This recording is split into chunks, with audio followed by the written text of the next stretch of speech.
Hey, how's it going, everybody? Tim here, the Frugal Travel Guru. And in today's video, I'm going to be talking about the MEGABUS. I highly recommend the MEGABUS. I think the prices are great. I think their service is great. And I think it's because of these reasons that a lot of people are starting to look towards the MEGABUS for their bus travel these days. So in today's video, I wanted to go over some tips and some things that you might not know about the MEGABUS that could be very helpful for you before you take your first MEGABUS trip. So first off, always try and book your MEGABUS ticket early. Now, this is kind of a rule of thumb for any kind of travel, be it bus, train, airplane, cruise ship, whatever. You want to try to book early because you get a better deal on your ticket the earlier you book. And MEGABUS has kind of taken this to the next level with their $1 fares. And I found that the best time to find these $1 fares, these $1 tickets, is when travel dates first become available. If you get on there and look about, a month or a month and a half out, 2 months out, and when travel dates become available, you can usually find a lot of $1 fares. Now, there are some people that say if you wait almost to like a couple days before or the day of, you can find some dollar tickets that way as well. I don't like to do that because there's no guarantee there'll be seats left on the bus I'm trying to get on so that I'll be able to get the dollar fares if there were going to be some.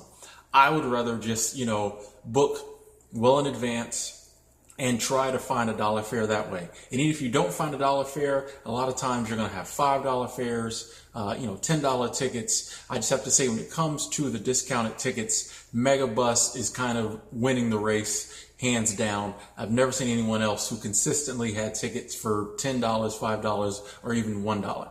So book early, try to get a $1 ticket, even with the service fee or the taxes or whatever they tack on. You're probably looking at like $3 for your ticket if you can find one of those $1 tickets. So super savings.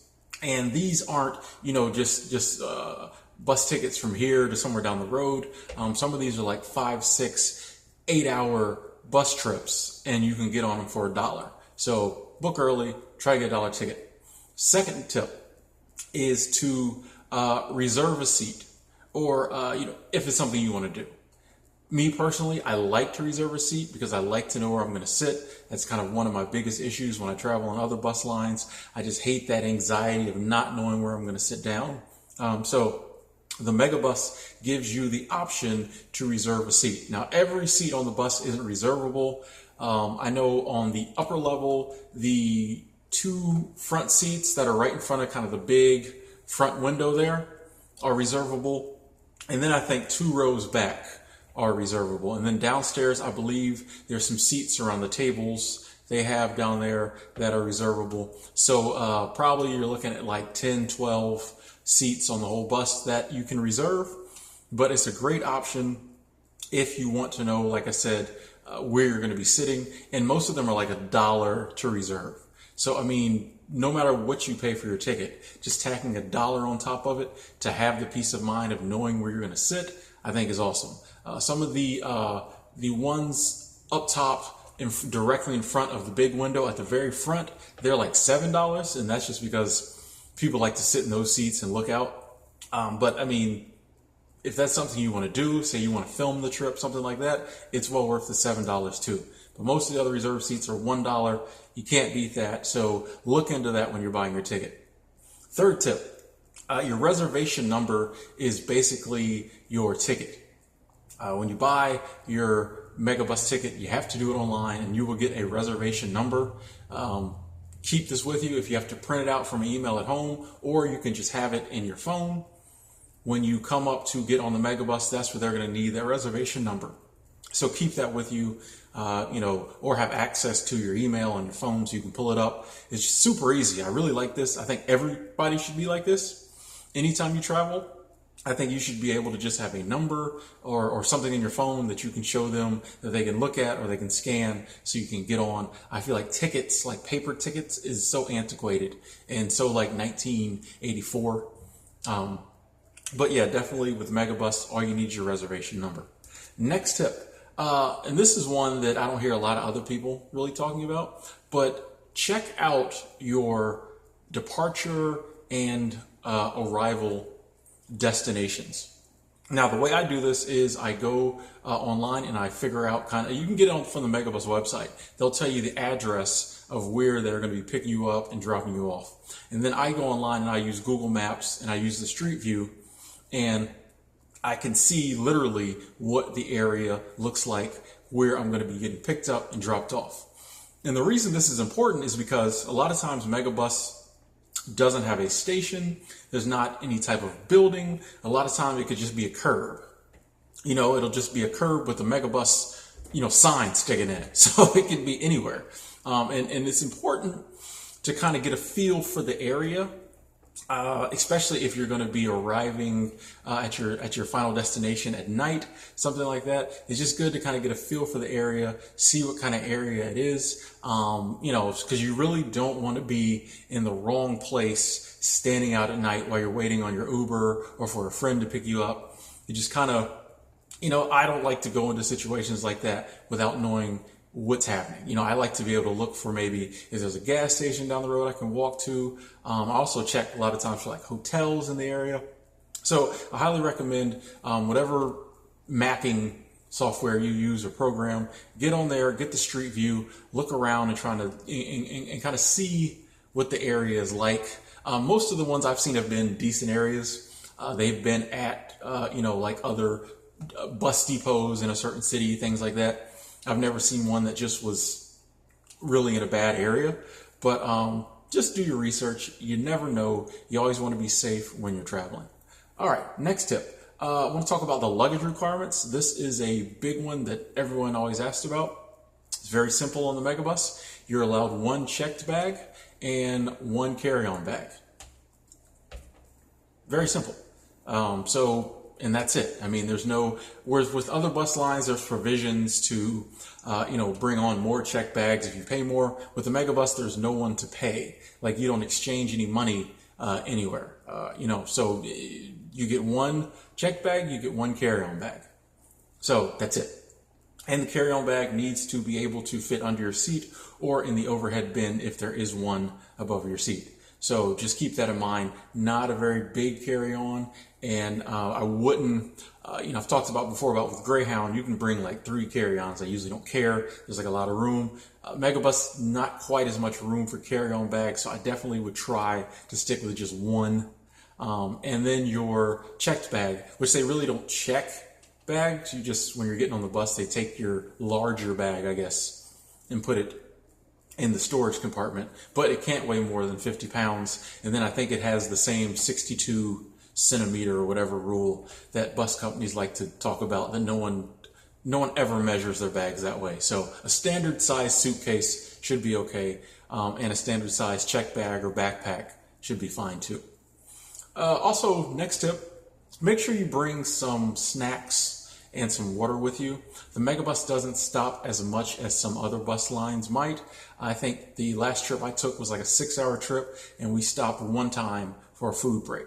So if you think you're going to get hungry, and everyone's going to get thirsty kind of in a time period like that, just make sure you bring some snacks. Just throw some snacks down in your carry-on, and bring a water bottle with you with enough water you think will last you, and make sure you don't just like swig it all in the first 5 minutes, but bring some food with you, just to eat, kind of just to keep the hunger away until you stop for food. And make sure you have some water, some liquids, some soda, other than alcohol. I know some of y'all are like, oh, I'll bring a couple of beer. No, just make sure you have a non-alcoholic beverage with you to keep you hydrated. And while I'm on the subject of things to bring with you, something to entertain yourself as well.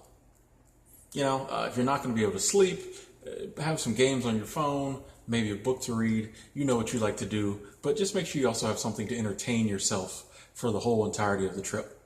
Next tip is to bring a blanket or some form of jacket, just something to kind of cover yourself up and get you a little warmer if the bus happens to be too cold for you.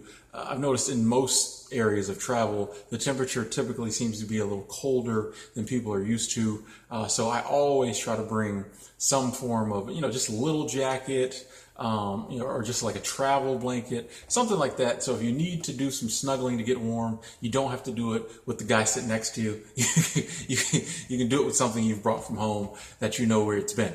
So yeah, just bring, like I said, don't have to be anything big, just something small that can maybe fit in your carry-on, or you can, carry in your arm. But you just want to make sure you're prepared for chilly temperatures, because lots of times on all forms of travel, and the Megabus is no exception, they kind of keep it chilly for some reason.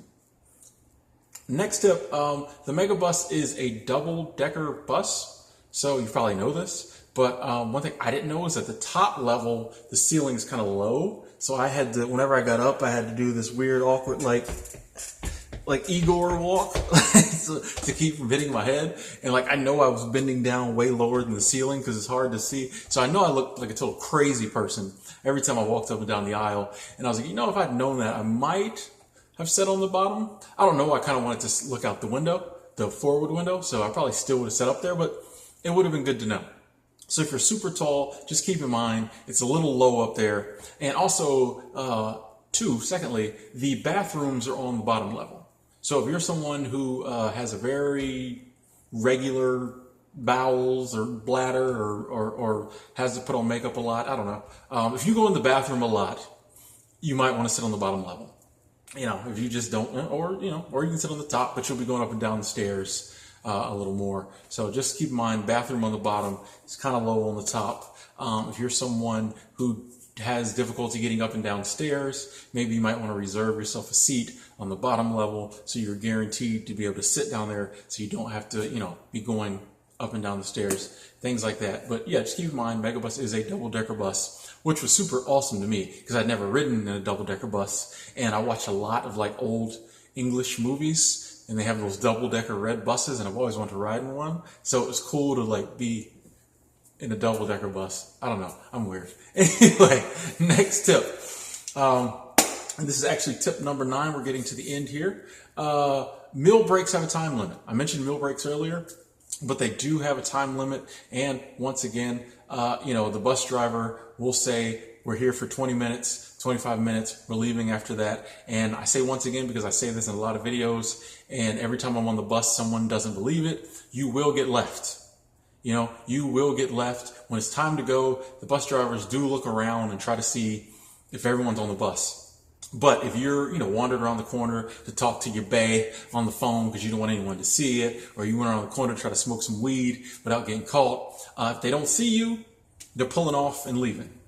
And they're not really going to know if, you'll be like, well, can't they count and see who's not on the bus? Well, people get off the bus when they stop, for good. That could be someone's final destination. So if there's empty seats, they're just going to assume that this was your final stop. So if the bus driver says 20, 25 minutes, be back on the bus 20, 25 minutes, run in there, get you something to eat, do it quickly, use the bathroom, come back out to the bus. Don't be, dilly-dallying or doing all this other stuff. Like I say, there's always that one person who does it and almost gets left or does get left. So just keep in mind, there will be a meal break, but there is a time limit. So try to get off the bus quick, get in there, do what you got to do, get back on the bus so you're not stranded in, Stanfield, Wisconsin, and then there's not another Megabus coming for 3 days. You wouldn't want that to happen. Trust me. Now, my final tip is one I saved for last because it's one people really are interested in, and that is about the power outlets and the Wi-Fi. There are power outlets and Wi-Fi on the Megabus, but I always have to say, with any bus, with any vehicle, period, there is the possibility that they won't work. When it comes to power outlets, the kid who sat in the seat before you could have taken a paper clip and jammed it in the power outlet, shorted it out. You don't know. Or it could be something on the bus. But there is a possibility you might get on the bus and the power outlets aren't working. One of the first things I do whenever I get on the bus and sit down, if there are other available seats around, I try the power outlet. If it doesn't work, I move to another seat, try it there until I find one where it works. If I have a reserved seat, it's kind of, can't really do that. But you know, if the option is there to move around to other seats, check the power outlet and make sure that it's working before you sit down in that seat. Because kind of one of the worst things can happen on a bus is that your phone run out of power, and that was like your only form of entertainment. It can get very boring. And the Wi-Fi is kind of the same way. People get super angry and agitated. Like I read complaints online about, you know, Megabus, Greyhound, all that. One of the biggest complaints you will always find, any bus line, Megabus is no exception, you know, the Wi-Fi didn't work. You told me there's Wi-Fi and the Wi-Fi didn't work. What I tell people is that until you show me a time where my cell phone works perfectly everywhere I go, I'm not going to get mad at the bus company because the Wi-Fi didn't work perfectly. Like, we don't live in a world that's like perfectly satellite saturated where you get a signal everywhere. I mean, they can't help that in some areas the Wi-Fi is not good. Now, I mean, there could be some times when there's an issue with the hardware on the bus or whatever. I don't know how all that works, but sometimes it's just you're in an area where the Wi-Fi is not going to work. Like, you know, just expect it. I go on a bus not expecting the Wi-Fi to work, and if it does, I'm happy. You know, that's just how I look at it. Same with the power outlets. That's why I test it. I'm expecting it not to work, and when I find when it does work, I'm happy. You just have to kind of understand how these things work. I mean, it's not going to kill you to not have Wi-Fi for 3 hours. Stop being cheap and get unlimited data on your phone. you won't have to worry about it. Anyway, that's another video.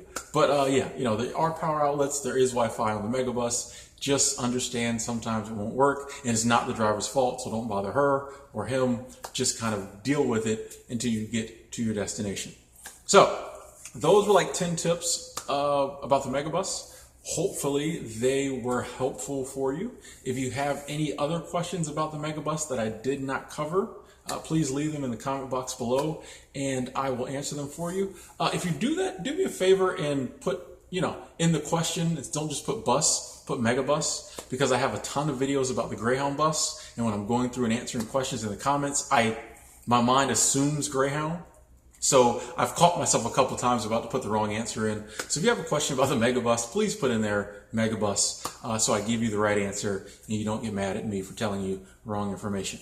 Anyway, I'm Tim, the Frugal Travel Guru. Please subscribe to this channel for more budget travel videos. Thank you for watching, and y'all have a good day.